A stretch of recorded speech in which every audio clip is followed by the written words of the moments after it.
آخری مشن ہے جو اس وقت وہاں پر کام کر رہا ہے اس کا نام ہے پرسیویرنس.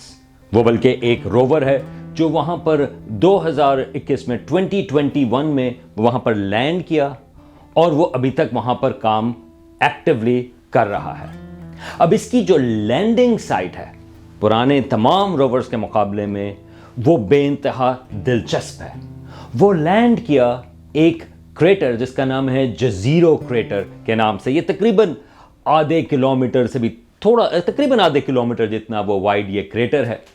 لیکن اس کی خاص بات یہ ہے کہ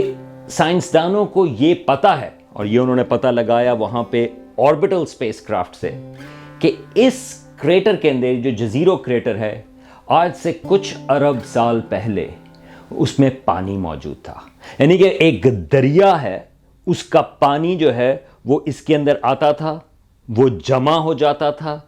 یعنی کہ کھڑا پانی جو ہے وہاں پر رہتا تھا اور پھر وہ اوور فلو کر کے وہ دوسری طرف سے نکل جاتا تھا. اب یہ ایک بہت اہم چیز ہے کیونکہ اگر آپ زندگی کے اوریجنز کے بارے میں بات کرتے ہیں یا ان کنڈیشنز کی بات کرتے ہیں جس میں زندگی سروائیو کرتی ہے جیسے کہ زمین پہ,